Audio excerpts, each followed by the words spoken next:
in a rainy season, no? কি কৈছে you are running with your umbrella open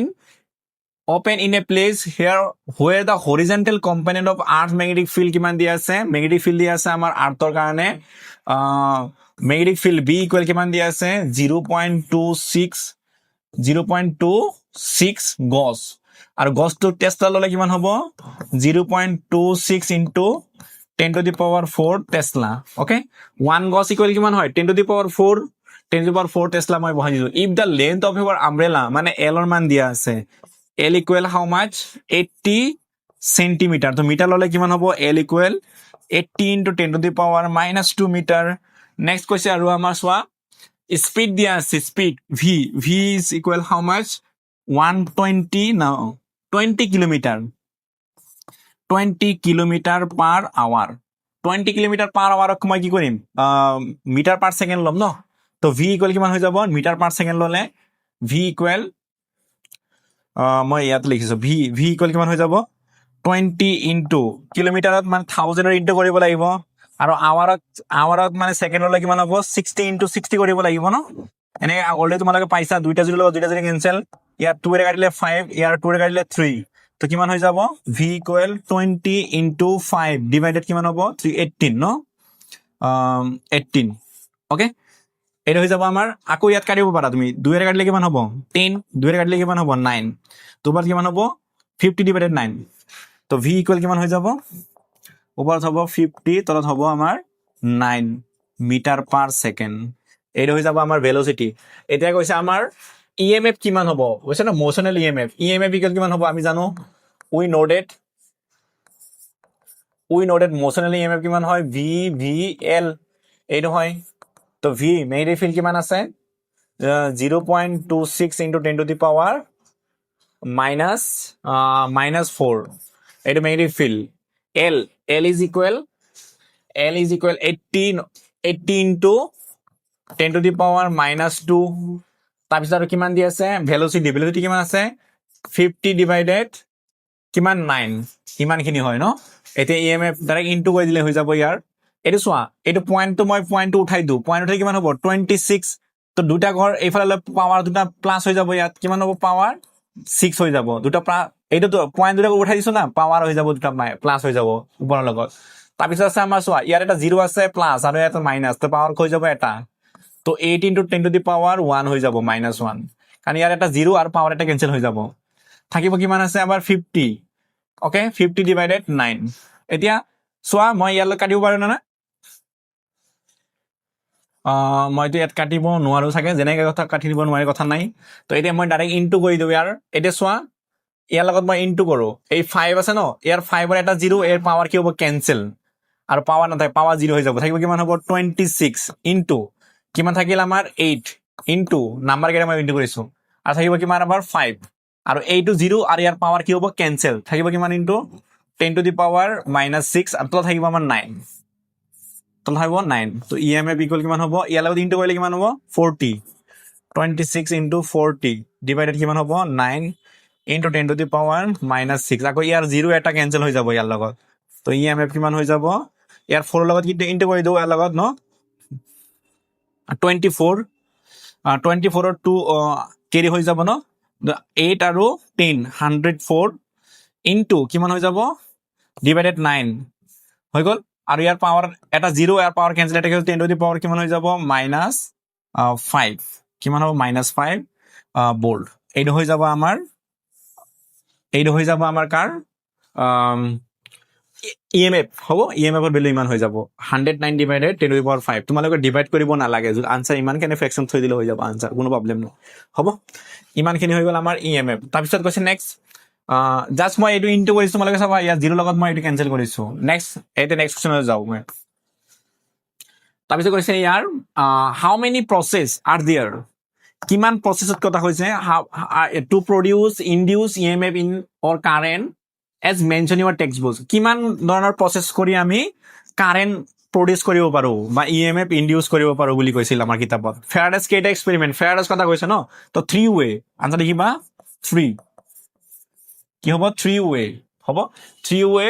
আমি কি কৰিব কাৰেন্ট প্ৰডিউস কৰিব পাৰো আনসাৰ হ'ব 3 পাৰ্ট 1 তাৰপিছত কৈছে if the area e if the if the area A is placed in a magnetic field B তাৰপিছত কৈছে so the normal to the magnetic field make an angle কিমান 45 degree with magnetic field ৰ লগত angle কিমান আছে then what will be the flux through the area তো flux কিমান হ'ব এটা পার্ট 1 তো লিখিবা 3 আনসার লিখিবা কিমান 3 way THR 3 way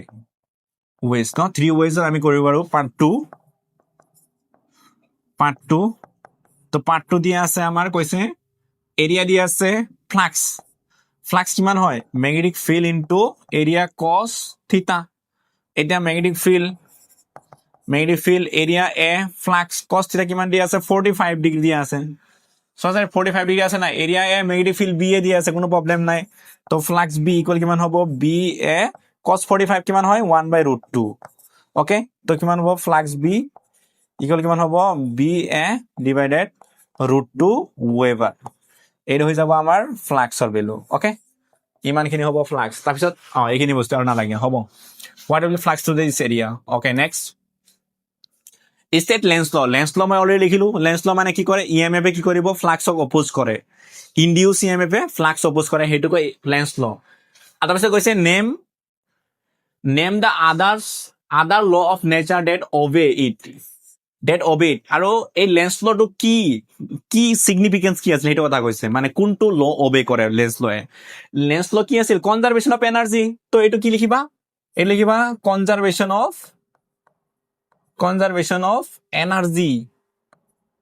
energy principle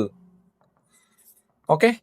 এটা কোনটো ল নেচাৰত অবে কৰে কনজাৰভেশন অফ এনাৰ্জি প্ৰিন্সিপলৰ ওপৰত বেস কৰা হয় লেন্স ল তো লেন্স ল ডেফিনেশন আগত পাইছা মই লিখিছো তাৰপিছত ইয়াত লিখিবা কনজাৰভেশন অফ এনাৰ্জি নেক্সট কৈছে এইটো চোৱা what is the mutual inductance কি হয় মিউচুৱেল এম ইকুয়াল কিমান পাইছিলা mode EMF divided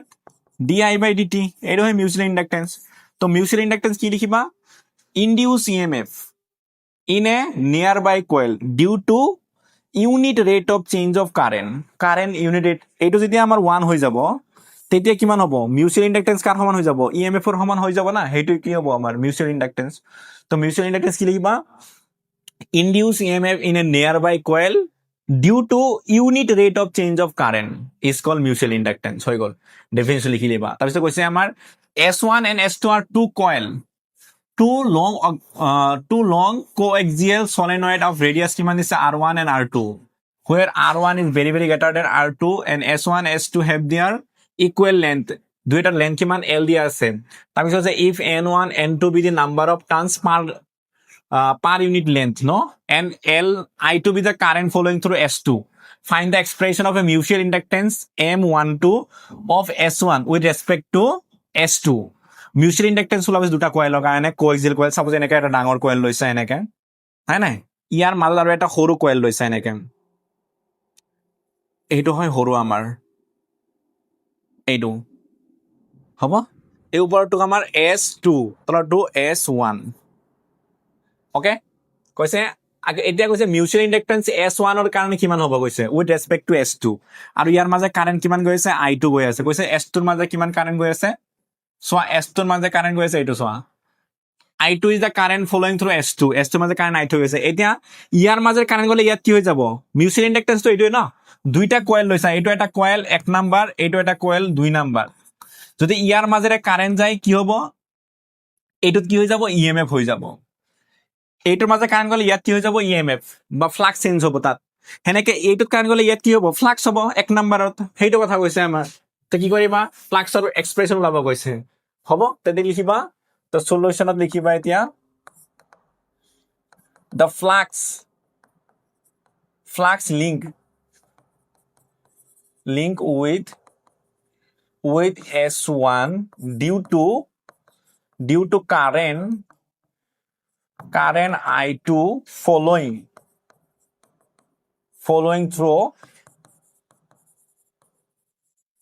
through S2 is flux phi1 এক নাম্বাৰৰ মাজৰ কিমান ফ্লাক্স হ'ব ফ্লাক্স কি হয় ম্যাগনেটিক ফিল্ড ইনটু এরিয়া এতিয়া সোয়া ম্যাগনেটিক ফিল্ড কাৰ লম মেগনেটিক ফিল্ড ইয়াৰ ল'ম ন, এইটো কাৰণে মেগনেটিক কাৰেণ্ট যাব, ইয়াৰ মেগনেটিক ফিল্ড চেঞ্জ হ'ব, তাৰমানে ইয়াৰ মাজত যাব, তো মেগনেটিক ফিল্ড B2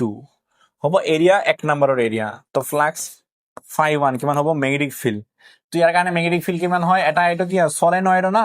সলেনয়েডৰ কাৰণে কিমান মেগনেটিক ফিল্ড আছিল μ0 NI2, মেগনেটিক ফিল্ডৰ ফৰ্মুলা হয় আমাৰ μ0 NI2, তো μ0 হৈ গ'ল NI2 আকৌ এৰিয়া A1, তো ইয়াৰ কাৰণে কিমান হ'ব আমাৰ এইটো হ'ব N2 no, number of turns কিমান হ'ব 2 নাম্বাৰটোৰ কাৰণে N2, এইটো হৈ গ'ল আমাৰ মেগনেটিক ফিল্ড। তাৰপিছত কৈছে আকৌ ফ্লাক্স লাগে ন, এইটো কৈছে না, find the expression of mutual inductance M2, therefore mutual inductance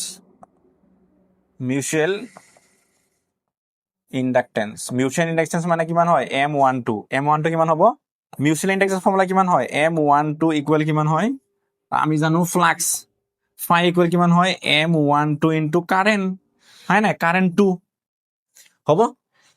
এই ওপৰৰ কয়েলত কিমান হ'ব ফ্লাক্স, ফ্লাক্স 1 নম্বৰ কয়েলৰ ফ্লাক্স যে হ'ব 2 নম্বৰ কয়েলৰ কাৰেন্টৰ কাৰণে ন, তো মিউচুৱেল ইণ্ডাকটেন্স M12, তো মিউচুৱেল ইণ্ডাকটেন্স M12 কিমান হ'ব φ1 ডিভাইডেড I2, ওকে φ1 ৰ ভ্যালু কিমান আছে ইয়াত বহাই দিবা। এতিয়া টোটেল মিউচুৱেল আকৌ মই ইয়াত এইখিনি মই ৰাফ কৰি দিছো, এইটো বস্তু মই ৰাফ কৰি দিছো, ইয়াত লিখি দিছো। এতিয়া চোৱা নাও টোটেল ফ্লাক্স কিমান হ'ব, টোটেল ফ্লাক্স কিমান হয় নাম্বাৰ অফ টাৰ্ণছ ইনটু ফাই, এই টোটেল ফ্লাক্স, তো ইয়াৰ লগত কি কৰিবা নাম্বাৰ অফ টাৰ্ণছ ইনটু কৰি দিব লাগিব, ইয়াত নাম্বাৰ অফ টাৰ্ণছ এনেকৈ হয় নাই, তো ফ্লাক্স মিউচুৱেল ইণ্ডাকটেন্স M12 ইকুৱেল হ'ব নাম্বাৰ অফ টাৰ্ণছ কিমান হয় N into L, number of turns কিমান 1 নম্বৰ আৰু 1 নম্বৰৰ লেন্থ L, তো ফ্লাক্স কিমান পাইছিলা এতিয়া নাম্বাৰ অফ টাৰ্ণছ কিমান হয় small n into L, okay. তাৰপিছত আছে মেৰি ফ্লাক্স φ1 কিমান পাইছে তোমালোকে ওপৰত φ1 μ0 N2 A2 I2 into area 1 divided কিমান আছিল তোমালোকৰ এতিয়া I2 ডিভাইড কিমান আছে I2, এতিয়া I2 লগত I2 কেনসেল, থাকিব কিমান M12 ইকুৱেল কিমান হ'ল N1 N2, তাৰপিছত μ0, তাৰপিছত থাকিল আমাৰ A1L, এইটো হৈ যাব আমাৰ মিউচুৱেল ইণ্ডাকটেন্স, ওকে। মিউচুৱেল ইণ্ডাকটেন্স হ'ব S1 with respect two S2, okay, এইটো হ'ব মিউচুৱেল ইণ্ডাকটেন্স। তাৰপিছত কৈছে নেক্সট কৈছে find the expression of mutual inductance, এইটো হৈ গ'ল ফাইণ্ড দ্য এক্সপ্ৰেছন, এইটো কাৰণে 2 মাৰ্ক আৰু ওপৰৰ ডেফিনেশ্যন কাৰণে 1 মাৰ্ক, 3 মাৰ্ক, তো ইমানখিনি লিখিলে যথেষ্ট। নেক্সট কুৱেশ্যন এতিয়া নেক্সট টু, এইটো আকৌ চাইছে, এইটো আকৌ নেক্সট এনেকে কুৱেশ্যন সেম কুৱেশ্যন দিছে, এবাৰ কয়েল দিছে, টু কনচেন্ট্ৰিক কয়েল হেভিং ৰেডিয়াস কিমান R1 and R2 are placed coaxially of R1 is very less than R2, obtain the expression of mutual inductance M12 of the inner coil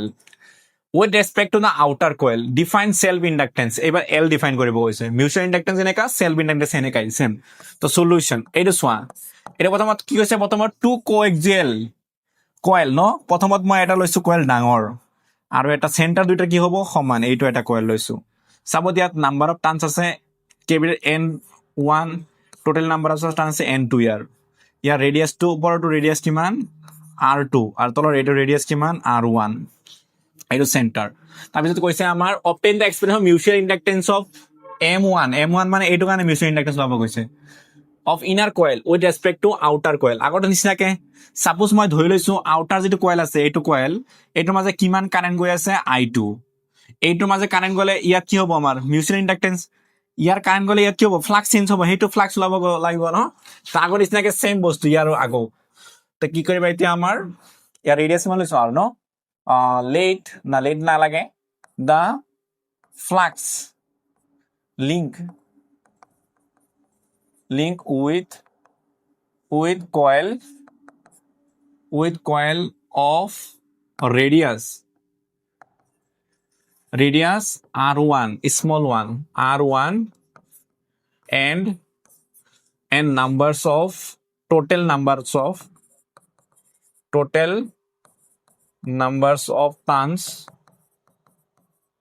turns capital N, total number of turns capital N due to current flowing through কার মাজেৰে current flowing through S2 is কিমান হ'ব M12 M12 কিমান হয় ফ্লাক্সৰ formula কিমান হয় mutual ইণ্ডাক্টেন্স formula কিমান হয় এইটো ফৰ্মুলা হয় না মিউচুৱেল ইণ্ডাক্টেন্স ফ্লাক্স ইকুৱেল কি হয় ডাইৰেক্টলি প্ৰপৰ্চনেল টু I তো ফ্লাক্স ইকুৱেল কিমান হ'ব M ইনটু I মিউচুৱেল ইণ্ডাক্টেন্স যেহেতু ফ্লাক্স এক নাম্বাৰ কয়েল হৈ গৈছে এক নাম্বাৰ হয় নাই ফ্লাক্স ইন লিংকেজ 1 কয়েল 1 হয় নাই সেইকাৰণে মই এক নাম্বাৰ লিখিছো mutual inductance of coil 1 due to 2 mutual inductance of coil 1 due to 2 সেইকাৰণে মই লিখিলো এনেকে আৰু কাৰেন্ট কোনটো মাজে দুই নাম্বাৰৰ মাজে কাৰেন্ট যোৱাৰ কাৰণে হ'ব দুই নাম্বাৰ মাজে কাৰেন্ট যোৱাৰ কাৰণে এক নাম্বাৰত কি হ'ব মিউচুৱেল ইণ্ডাক্টেন্স হ'ব তো M12 ইকুৱেল কিমান হৈ যাব flux 1 divided magnetic field I2 এটা টোটাল ফ্লাক্স ললে কিমান হৈ যাব M12 তো নাম্বাৰ অফ টাৰ্নস ইনটু কৰিব লাগিব না total number of turns N1 into phi1 divided I2 এইটো হৈ যাব আমাৰ মিউচুৱেল ইণ্ডাক্টেন্স ওকে এটা ফায়াৰ ভ্যালুটো জাস্ট উলাই দিম আৰু এইখিনি আমাৰ আনসাৰ বাকি একো নালাগে এটা ফায়াৰ ভ্যালু কিমান হ'ব এতিয়া মই এইখিনি মুছি দিছো ৰাফ কৰি দিছো মই এতিয়া চাও ফায়াৰ ভ্যালুটো কিমান কেনেকৈ ওলাবা এটা নাম্বাৰ অফ টাৰ্নস প্ৰথমত নাম্বাৰ অফ টাৰ্নস ক্যাপিটেল মই ৰাখিছো কোনো প্ৰবলেম নাই তো ফাই নাও তো ফাই কিমান হ'ব phi1 okay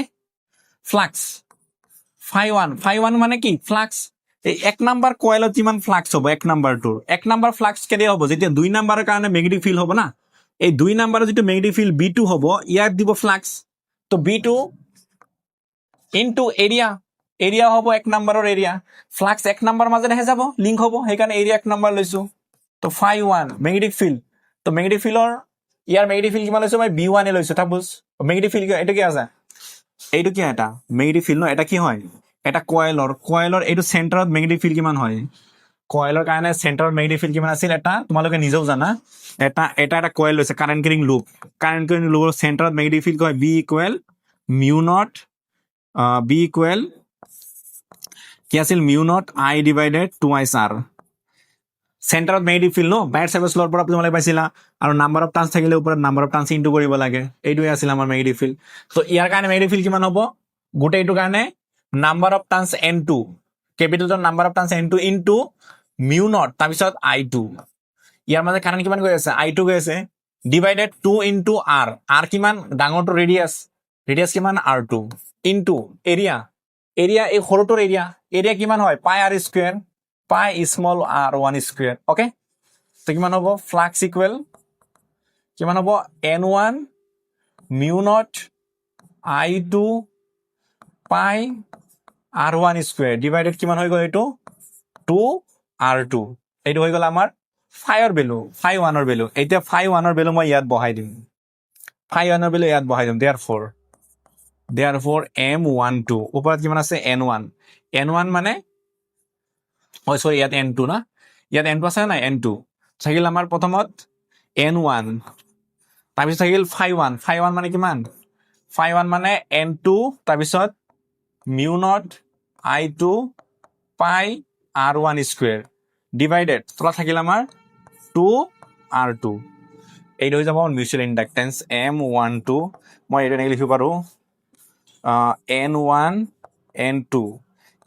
N2 mu naught তাৰপিছত I2 ডিভাইডেড I2 এইটো তলত এটা I1 আছে না চোন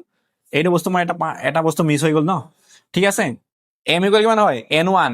তাৰপিছত phi1 মানে ওপৰ এইটো হয় নাই phi1 মানে এই গুটেখিনি phi1 কিমান 2IR এই তলত এটা I2 আছে না ইনটু I2 এটা A2I কেনসেল I2 কেনসেল তো কিমান হ'ব M12 ইকুৱেল কিমান থাকিল N1 N2 তাৰপিছত মিউ নট তাৰপিছত পাই r1 স্কয়াৰ ডিভাইডেড থাকিল তোমাৰ 2r2 এইটো হৈ যাব আমাৰ আনসাৰ ওকে ইমানখিনি হৈ যাব আমাৰ আনসাৰ এইটো হ'ব আমাৰ মিউচুৱেল ইণ্ডাক্টেন্স এক নম্বৰ কয়েলত বহুত ধুনীয়া কোৱেশ্চন তো তোমালোক অলপ ভালকৈ বুজিলে কৰিব পাৰিবা আৰু এনেকৈ কোৱেশ্চন আহিলে ইয়াত নিচিনাকে এটা পিছত কৈছে সেলফ ইণ্ডাক্টেন্স কিমান হয় ডিফাইন কৰিব কৈছে কিমান সেলফ ইণ্ডাক্টেন্স তো সেলফ ইন্ডাকটেন্স কি কৰিবা তোমালোকে সেলফ ইন্ডাকটেন্স মানে এল ইকুয়াল কিমান হয় EMF divided d i by d t এইটো আছিল না সেলফ ইন্ডাকটেন্স এইটো ফৰ্মুলা ন সেলফ ইন্ডাকটেন্সৰ তো সেলফ ইন্ডাকটেন্স মানে কি ক'বা EMF induce in a coil due to এইটো তলত কিমান কৰিব 1 বনাব লাগিব না এইটো 1 ইউনিট বনাব লাগিব তো কি লিখিবা due to unit rate of change of current এইটো কি টাইম আছে ন টাইম থাকিলে রেট বুলি কয় তো কি ক'বা EMF induce in a coil due to unit rate of change of current is called self inductance আৰু সেলফ ইন্ডাকটেন্স মানে কি সেম কয়েলতে হ'ব সেইকাৰণে আমি সেলফ দিয়া হৈছে সেলফ ইন্ডাকটেন্স তো ডেফিনেশনটো তোমালোকে অলৰেডি পাইছা মই এইটো ডেফিনেশন লিখা নাই আৰু নেক্সট কোৱেশ্চন এতিয়া চোৱা হোৱাট ইজ এচি জেনেৰেটৰ মানে কি হয় এটা ডিভাইস হয় নাই যিয়ে কি কৰিব আমাৰ মেকানিক্যাল এনাৰ্জি হয় ইলেকট্ৰিক্যাল এনাৰ্জি কনভাৰ্ট কৰে by the principle of mutual inductance or Faraday's electromagnetic induction সেইটো কয় আমাৰ এচি জেনেৰেটৰ তাৰপিছত কৈছে আমাৰ এচি জেনেৰেটৰ এৰিয়া দিছে আৰু কিমান দিছে নাম্বাৰ অফ টাৰ্ণ দিছে rotating with magnetic field B steady angular speed omega shorted the system generate alternating current or EMF equal কিমান হ'ব any time T shorted the system generate alternating current or EMF at any time t যিকোনো টাইমত কি হ'ব আমাৰ EMF generate কৰিব বা alternating current generate কৰিব সেইটো কথা কৈছে draw the graph EMF versus time for given তাৰপিছত কৈছে name the 3 types of generator আৰু হেনেকে টাইপছ অফ জেনাৰেটৰ তিনটা নাম ক'ব কৈছে তোমালোকৰ কিতাপত আছে গোটেইকেইটা তো মই প্ৰথমৰ পৰা আৰম্ভ কৰিছো প্ৰথমত এচি জেনাৰেটৰ সলিউশন প্ৰথমত জেনাৰেটৰ এসি জেনাৰেটৰ তো এসি জেনাৰেটৰ মানে কি জেনাৰেট কৰিব কি জেনাৰেট কৰে মেকানিক্যাল এনাৰ্জি পৰা ইলেকট্ৰিক্যাল এনাৰ্জি জেনাৰেট কৰিব হয় না এইটো এসি জেনারেটর তো এসি জেনারেটর কি হ'ব এটা AC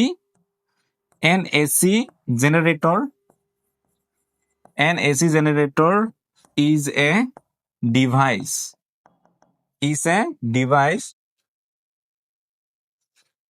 is a device which convert mechanical energy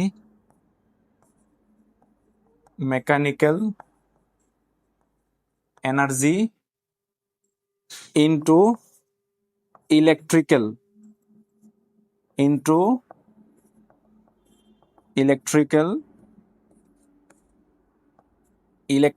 energy by the principle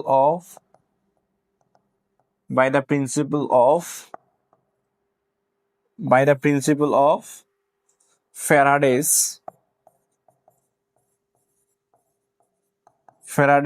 electromagnetic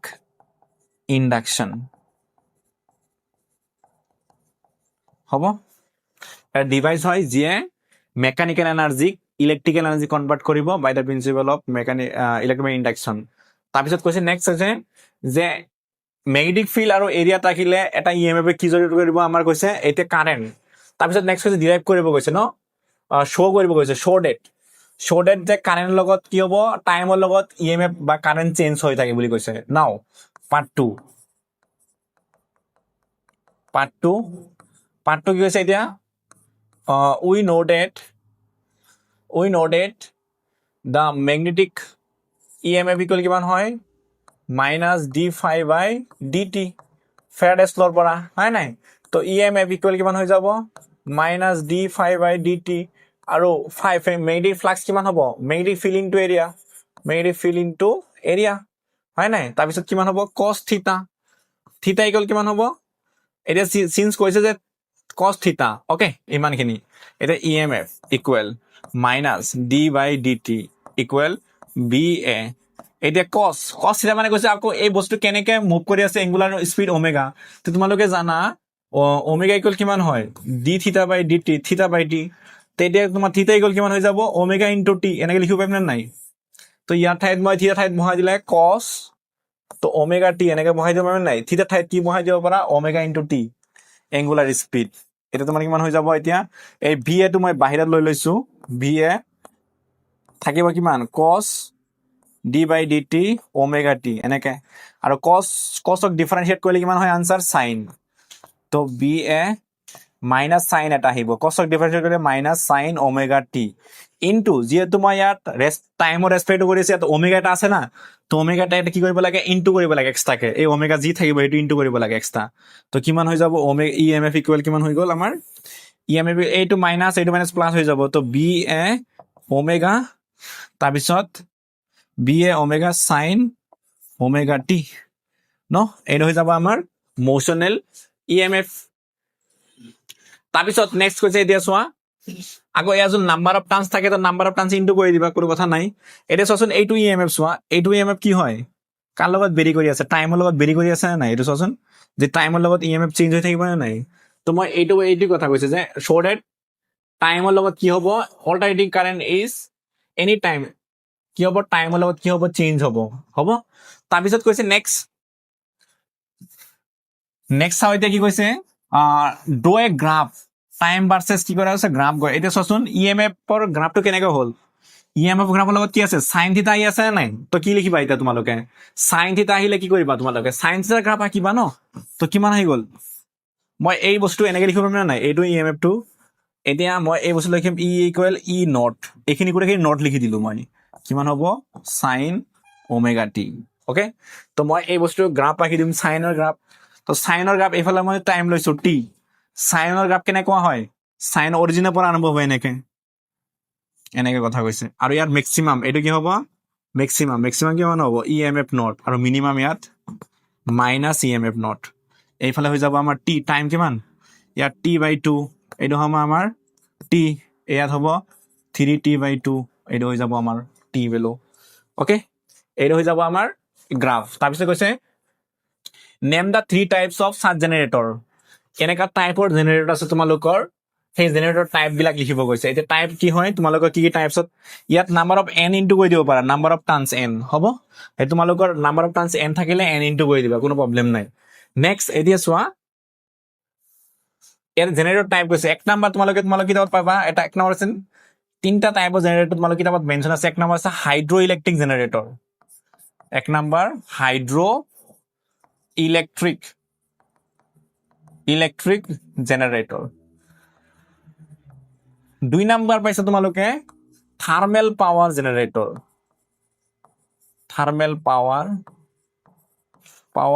generator তাৰপিছত নেক্সট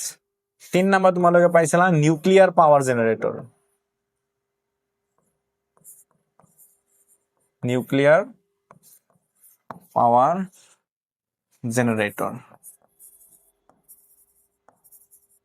হ'ব এই তিনিটা জেনেৰেটৰ হাইড্ৰইলেক্ট্ৰিক যেতিয়া পানীৰ সহায়ত যেতিয়া জেনেৰেটৰটো হ'ব কাৰেণ্ট ইলেক্ট্ৰিচিটি এইটো থাৰ্মেল পাৱাৰ মানে যেতিয়া হিট বেপাৰৰ পৰা তাৰপিছত নিউক্লিয়াৰ যেতিয়া ৰেডিঅ' এক্টিভিটি এলিমেণ্ট যিবিলাক আছে তাৰ পৰা হ'ল যেতিয়া নিউক্লিয়াৰ পাৱাৰ জেনেৰেটৰ এই তিনিটা জেনেৰেটৰ তোমালোকৰ কিতাপত মেনশ্যন আছে তাৰ পৰা পঢ়ি ল'বা লিখি ল'বা হ'ব কথা নাই আৰু জাষ্ট নেক্সট কৈছে এতিয়া চোৱা নেক্সট কুৱেশ্যন